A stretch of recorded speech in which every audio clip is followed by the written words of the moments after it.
Hi, Dr. Peterson. My question is, I know you stated in the last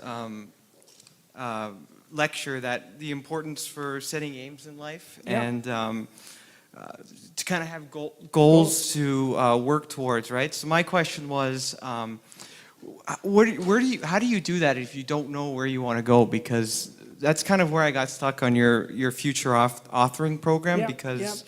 Okay, that's a good question. That's a really good question. I think it's echoed to some degree in the structure of the biblical stories, and in this manner. So there's this notion in the Old Testament that morality is following a sequence of prohibitions.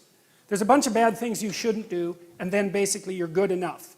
And I think there's wisdom in that. I think that's kind of where children start, right? I mean, I love children and all that, but they're crazy little creatures, and they need to be, civilized. And partly what you do is you lay prohibitions on them, and mostly what you're trying to do is lay prohibitions on them for the behaviors that, if they manifested, would make their life miserable. So I have another chapter in this book that I'm writing called "Don't Let Your Children Do Anything That Makes You Dislike Them." And the idea there is that your job as a parent is to help your children become the sort of 4-year-olds that adults genuinely smile at when they come into a room, because that makes the entire social environment both truthful and welcoming. And so your job is to make them desirable social beings, and a lot of that is prohibition. Okay, and there's this ethical transformation.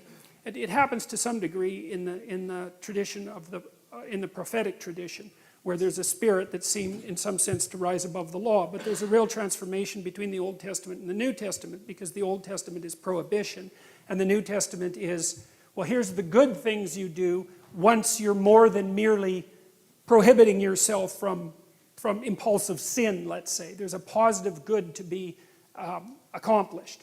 Well, you might say, well, I don't know what the positive good is. Fair enough, man.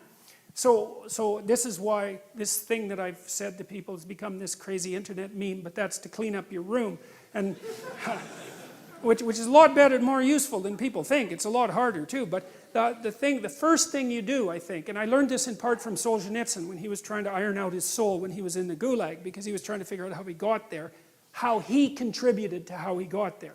Not Stalin and Hitler, even though they were kind of to blame, but there wasn't much he could do about that. I think what you have to do, and this is part of humility, is you have to look around you within your sphere of influence, like the direct sphere of influence, and fix the things that announce themselves as in need of repair.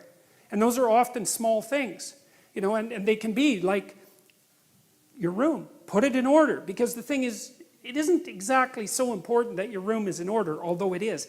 What's important is that you learn how to distinguish between chaos and order, and to be able to act in a manner that produces order. And in most households, there's 100 things that could be done to just make it less hideous and horrible. And so practicing that it's a real useful form of meditation, and it's also, I think it's a divine act, because you're taking chaos. And if you pay attention even to a room, it's so interesting. And I learned, because I've renovated many places now and tried to make them beautiful. And one of the things that I've really learned is that even if you own a structure, unless you've investigated all the nooks and crannies and cleaned them up and put your own imprint on them and made them yours, they're not yours. The mere fact of physical ownership doesn't make them yours. You have to establish a dynamic relationship with the objects before they're actually yours. And I think you can do something as simple as just sit on your bed and think, okay, there's probably like 5 things I could do today so that tomorrow morning is slightly better than this morning was, or at least I'm not falling behind.